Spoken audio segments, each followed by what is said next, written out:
Welcome to ஷாலஸ் kitchen. இன்றைக்கி நம்ம பார்க்க போகிறது சூப்பரான variety rice, garlic pepper rice. நாங்கள் எப்படி பண்ணுறதுன்னு பார்க்கலாம். வீடியோக்குள்ளே போகிறதுக்கு முன்னாடி சேனலை சப்ஸ்கிரைப் பண்ணாதவங்க பண்ணிவிடுங்க. பண்ணவங்களுக்கு தேங்க்ஸ்.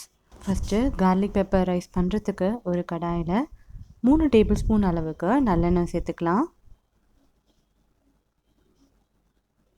எண்ணெய் காஞ்ச பிறகு 1/2 டேபிள் ஸ்பூன் போல் ஜீரகம் சேர்த்துக்கலாம். ஜீரகம் நல்லா பொரிஞ்ச பிறகு ஒரு 10லேருந்து 15 பூண்டு பல் அதை 2ஆக வெட்டி வச்சுருக்கேன், அதை சேர்த்துட்டு பூண்டு நல்லா கிறிஸ்பாக ஆகிற அளவுக்கு வறுக்கணும். ஏன்னா ரைஸ் சாப்பிடும் போது பூண்டு சாஃப்டாக இருந்ததுன்னா சாப்பிட அந்தளவுக்கு நல்லா இருக்காது. இது நல்லா கிறிஸ்பாகிடுச்சு அப்படின்னு சொன்னால் நம்ம ரைஸ் கூட சாப்பிடும் போது நல்லா கிறிஸ்பியாக சூப்பராக இருக்கும். ஸோ இப்போ நல்ல கலர் மாறிடுச்சு. இந்த ஸ்டேஜில் ஒரு கொத்து கருவேப்பிலையை குட்டி குட்டியாக வெட்டி வச்சுருக்கேன், அதை சேர்த்துக்கலாம். அதுக்கப்புறமா ஒரு பெரிய வெங்காயம் ரொம்ப சின்னதாக வெட்டி வச்சுருக்கேன், அதையும் சேர்த்துட்டு நல்லா வதக்கி விட்டுக்கலாம். வெங்காயம் நல்லா கோல்டன் கலருக்கு வரணும், அந்த அளவுக்கு நல்ல வெங்காயம் வறுபடணும்.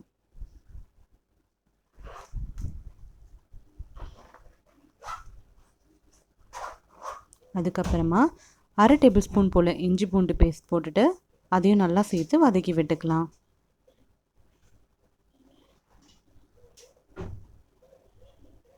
இப்போ நம்ம ரைஸ் ஆட் பண்ணிக்கலாம்.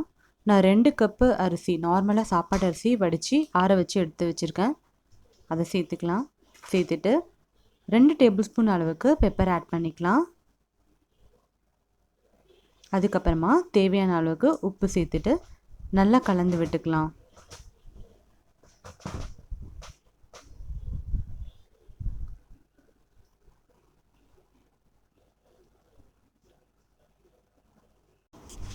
இது கோல்டு அதிகமாக இருக்கிறவங்க சாப்பிட்டோன்னா, நல்லா சூடாக சாப்பிட்டோன்னா சளிலாம் நல்லா இறங்கிடும். இப்போ நல்லா மிக்ஸ் பண்ணியாச்சு. ஒரு தட்டு போட்டு லோ ஃப்ளேமில் 5 மினிட்ஸ் போல் இருக்கட்டும். இப்போ 5 மினிட்ஸ் ஆகிடுச்சு. எனக்கு காரம் இன்னும் அதிகமாக தேவைப்பட்டது, அதனால் இன்னும் 1 டேபிள் ஸ்பூன் அளவுக்கு பெப்பர் போட்டு கலந்து விட்டுக்கிறேன்.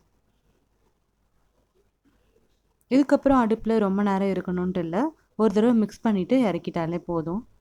நம்ம கார்லிக் பெப்பர் ரைஸ் சூப்பராக ரெடி ஆகிடுச்சு. கடைசியாக கொஞ்சம் கொத்தமல்லி தூவி கலந்து விட்டு இறக்கிக்கலாம். இது நீங்களும் உங்கள் வீட்டில் ட்ரை பண்ணி பார்த்துட்டு எனக்கு கமெண்ட் பண்ணுங்கள். சேனலை லைக் பண்ணுங்கள், சப்ஸ்கிரைப் பண்ணுங்கள். தேங்க்யூ ஃபார் வாட்சிங் ஷாலஸ் கிச்சன்.